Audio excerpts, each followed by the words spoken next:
Okay. Okay, perfect. Yeah, could you explain the PACT Act to us? What is going to do for our veterans who are affected by burn pits? Yeah. So, look, this is a really important new law. You know, a lot of your fellow veterans, you know, are familiar with our system, which says to qualify for benefits or to qualify for care at the VA, you have to have experienced different things during your time in service. And one thing that we now know is that over 30 years of war in Central Command, with all that particulate matter, sand, windstorms, but also with the toxins from burn pits, we have veterans who are manifesting with certain conditions. Could be asthma, could be bronchiolitis, could be, in some cases, cancers.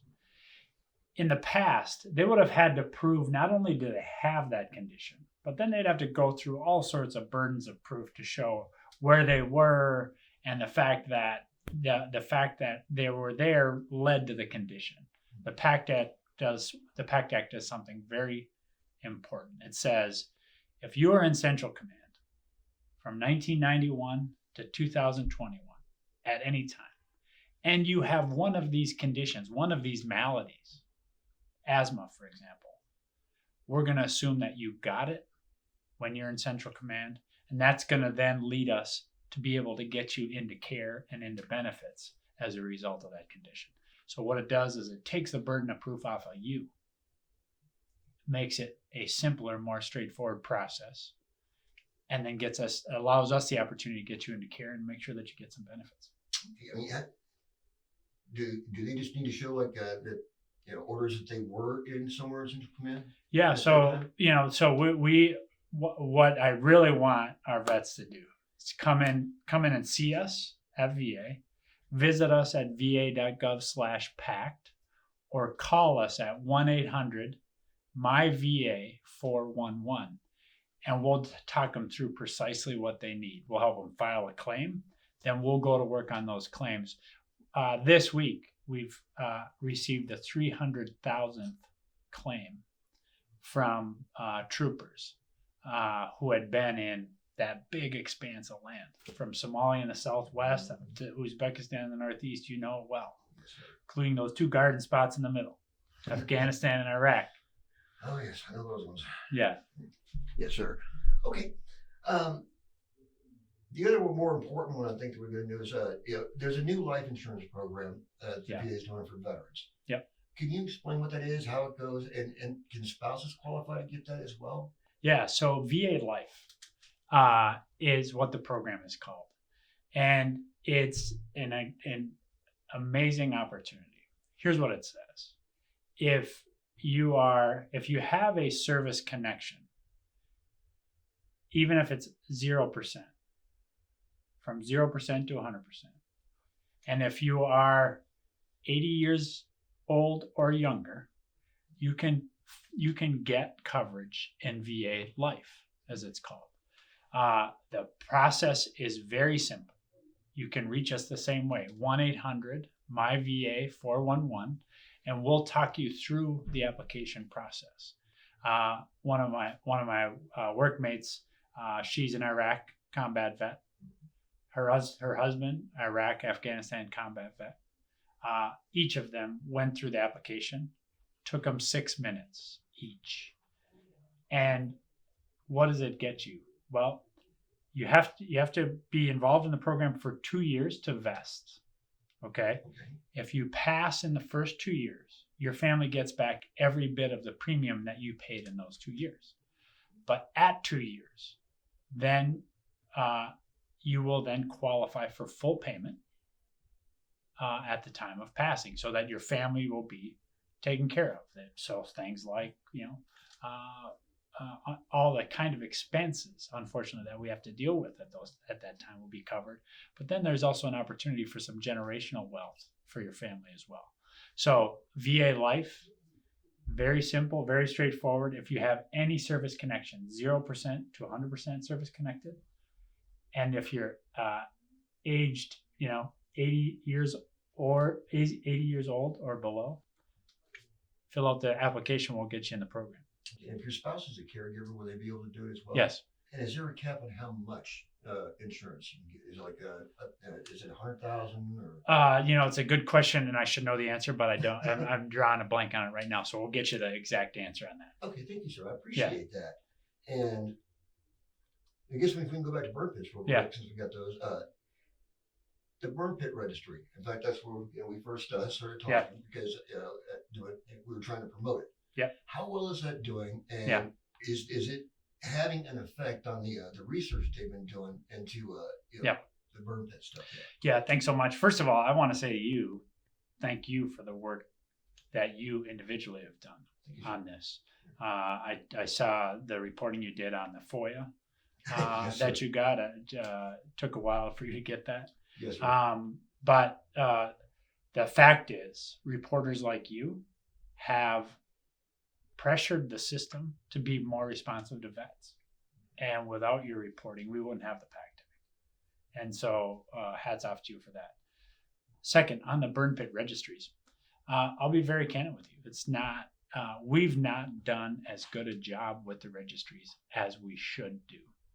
We've been urging vets to go to the registry so that then we can get in touch with you and get you, make sure that we're getting you a good understanding of what you've been exposed to, and then get you into care as that's required.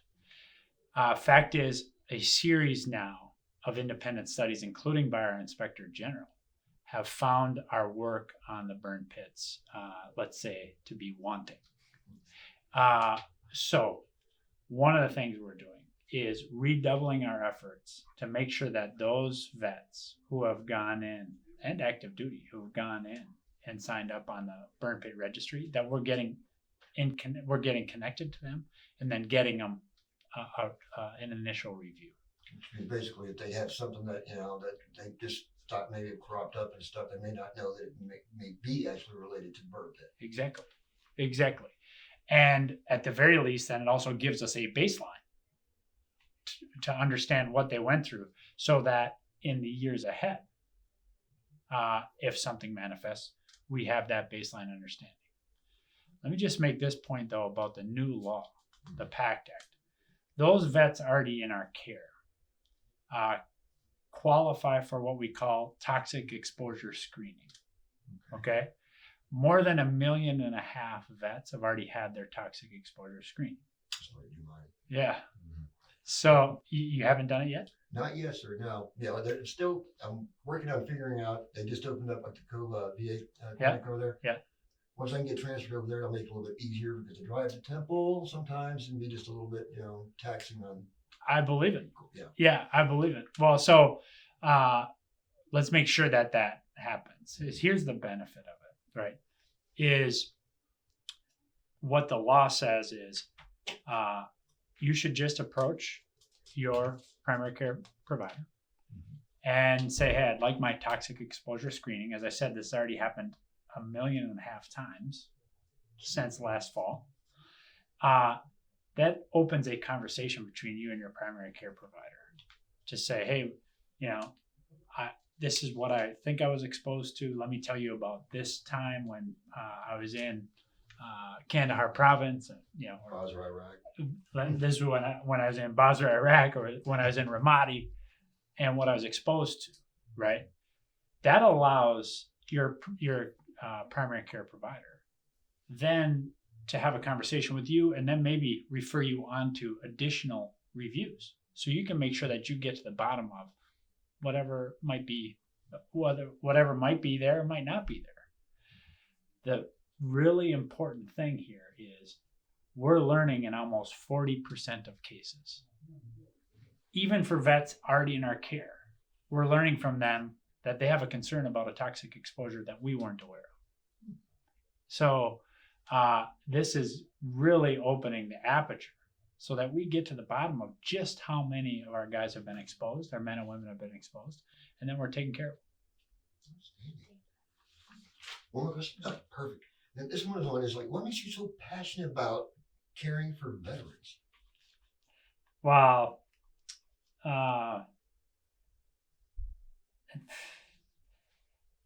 look, I mean, on 9/11/2001, I was in the Capitol, and I was a national security aide for one of the Senate leaders at the time. And what ensued was, I led a negotiation with the White House on the authorization for the use of military force. That's the basis on which, even to this day, we have troopers like you deployed all around the world. So for 20 years, from 2001 until 2021, just last August, when we witnessed what we witnessed in Afghanistan, I've been involved, like as a staff guy, as a junior guy. I'm not saying I was like responsible, like somehow trying to self-aggrandize here, but I was involved in decisions that led a lot of troopers like you to be in really dangerous, challenging situations. And I've seen not only the challenges that our troopers face, but the unbelievable bravery and success that they had. So the fact that I, in this job, can make good on the promises that we made to you and your fellow troopers and to your families, it's a blessing like none other. Outstanding. Thank you so much. I really appreciate it. Thank you. Jerry. Appreciate you. Get moving and everything else, sir. So thank you so have much. a good trip here, sir. Yeah, Enjoy thank you. Central Texas. Thank you. All right,